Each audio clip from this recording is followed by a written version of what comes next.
John 3:16 କାରଣ ଈଶ୍ୱର ଜଗତକୁ ଏଡ଼େ ପ୍ରେମ କଲେ ଯେ ସେ ଆପଣା ଅଦ୍ୱିତୀୟ ପୁତ୍ରଙ୍କୁ ଦାନ କଲେ, ଯେପରି ଯେ କେହି ତାହାଙ୍କଠାରେ ବିଶ୍ୱାସ କରେ ସେ ବିନଷ୍ଟ ନ ହୋଇ ଅନନ୍ତ ଜୀବନ ପ୍ରାପ୍ତ ହୁଏ।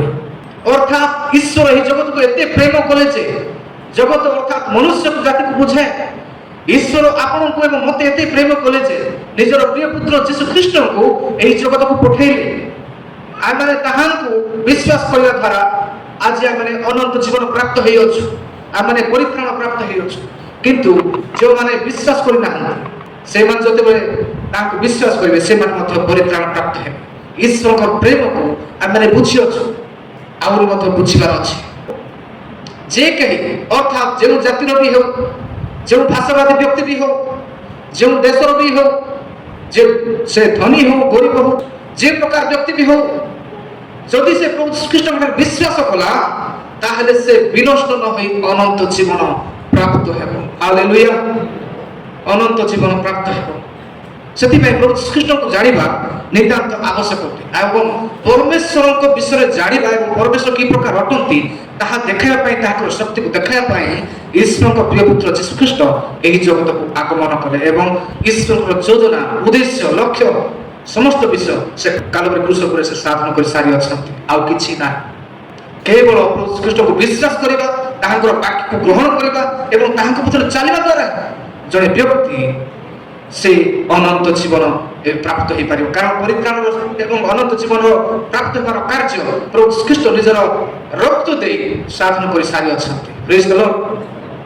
ଆଉ 20 ତଳକୁ ଯଦି ଆମେ ପଢୁଅଛୁ ଏଫେସୀୟ 1:20 ତଳକୁ, ସେହି ଶକ୍ତି ସେ ଖ୍ରୀଷ୍ଟଙ୍କ ଠାରେ ସାଧନ କରି ତାହାଙ୍କୁ ମୃତମାନଙ୍କ ମଧ୍ୟରୁ ଉଠାଇ ସମସ୍ତ ଆଧିପତ୍ୟ, କର୍ତ୍ତାପଣ, ଶକ୍ତି, ପ୍ରଭୁତ୍ୱ, ପୁଣି ଇହକାଳ ଓ ମଧ୍ୟ ପରକାଳରେ ଯେତେ ନାମ ଖ୍ୟାତ ସେ ସମସ୍ତଙ୍କ ଉପରେ ତାହାଙ୍କୁ ଉନ୍ନତ କରାଇ ସ୍ୱର୍ଗରେ ଆପଣା ଦକ୍ଷିଣ ପାର୍ଶ୍ୱରେ ଉପବେଶନ କରାଇଲେ।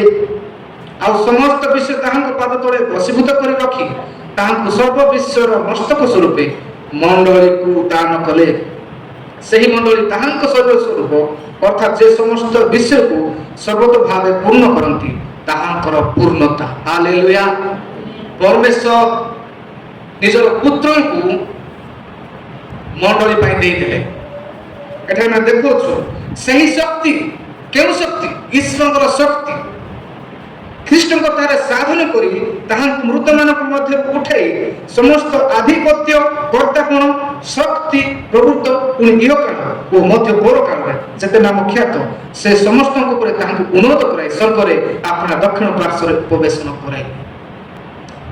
ଈଶ୍ୱର ନିଜର ପ୍ରିୟ ପୁତ୍ର ଯୀଶୁ ଖ୍ରୀଷ୍ଟଙ୍କୁ ଏହି ଜଗତକୁ ପଠାଇଲେ ଏବଂ ତାହାଙ୍କର ଆତ୍ମାଙ୍କ ଦ୍ୱାରା ସେ ପୁନର୍ଜୀବିତ କଲେ, ମୃତ୍ୟୁରୁ ତାଙ୍କୁ ଜୟ କରିବା ପାଇଁ ଶକ୍ତି ଦେଲେ। ହାଲେଲୁୟା।